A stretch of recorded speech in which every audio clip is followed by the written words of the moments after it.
So, greetings and salutations. It is Fabian Seh number one. How we doing? How we doing? How we doing? So yes, so I've decided to jump right in and get going. So I was trying to figure out, should this be a light introduction? Should I start light or get a little heavy? So you can decide where this falls. I've decided to tackle something I find coming up a lot in my conversations or in my workshops and facilitations. And so this episode of Fabian Seh is called Counting the Slaves. So when we're done, you can tell me if you think my argument, hold any water, or if you're imagining it at all. So, slavery in our history, and very resonant and present in Jamaica today. The remnants of slavery are all around us. And I think if we kill ourselves and don't address that and confront that, we'll have a lot of the issues that we continue to have around the way we treat each other and the way things show up. So, counting the slaves, so let's start from Middle Passage. A lot of slave owners were or slave traders were really greedy and overpacked the ships, to get as many bodies on there as possible. And so sometimes they had to throw people overboard. They were because they had too much baggage, too much cargo. Other times our ancestors jumped off themselves because they realized that there was no good on the end of this journey. So sometimes the whole families jumped overboard. So the idea of counting the slaves and counting the cargo, counting this chattel, is coming from slavery. I find we're still doing it a lot in modern day society and even in Jamaica. So I'm going to start with our schools. Lord have mercy. So I'd love, first of all, and this is probably a digression, if schools would recognize that, the students are actually your customers. They really are.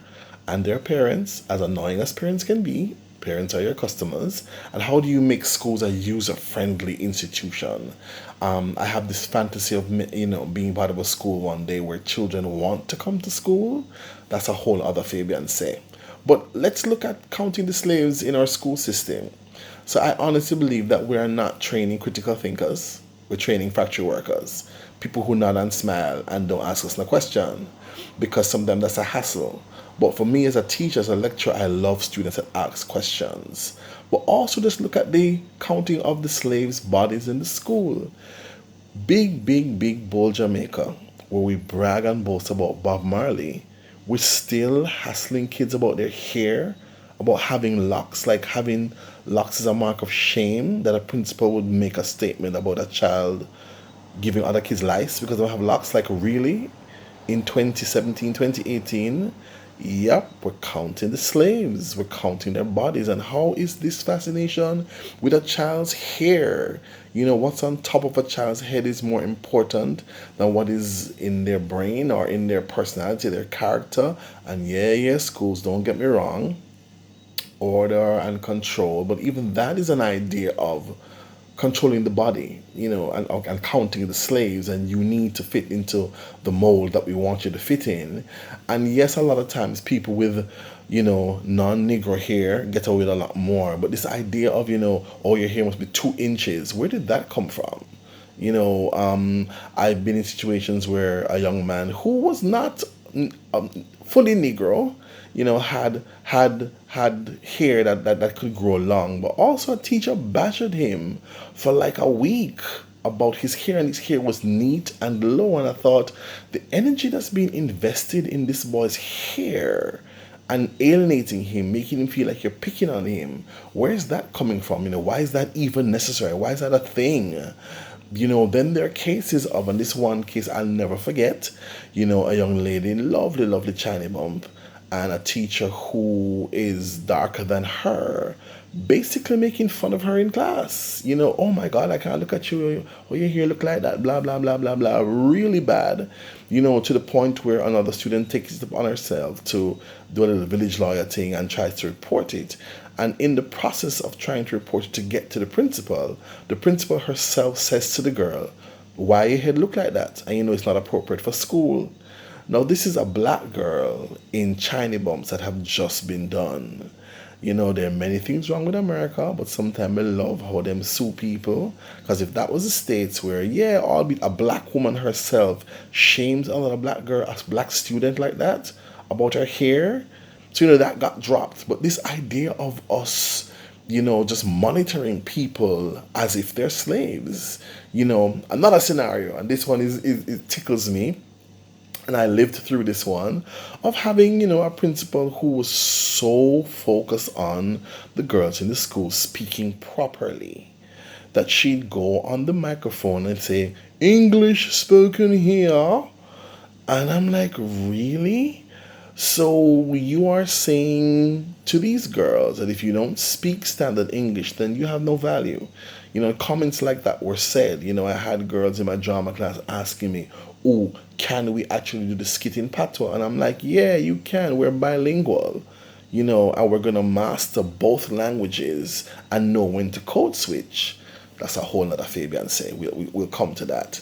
Let's jump to the workplace and the counting of slaves. Let's look at clocking time. So you have to come in and clock in like a good slave. So we can see you. And the reality is it don't make sense and it's not practical. So first off, some people are not morning people.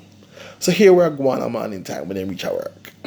You get in, and oh God, with the traffic and stuff now and the road work, people are getting in, at various hours. But you get in and you chit chat with your friends, you talk about power, you talk about empire, you talk about Queen Sugar, whatever. You look at the newspaper.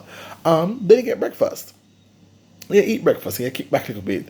And then maybe, some little work start around 10:30, 11, that is lunchtime. Here's the reality, folks. Some people are not morning people.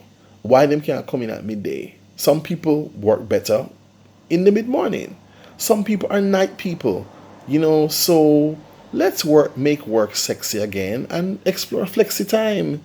If you can get the most optimum hours out of me between 2 and 10. Why can't I work from 2 p.m. to 10 p.m.? Why can't we agree on that?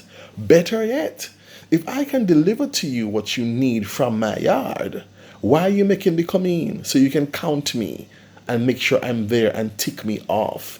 It don't make sense. I would save you some money because I'm burning my own light and water and thing at my yard doing the work that you need. So I'm like, come on, let's think outside the box.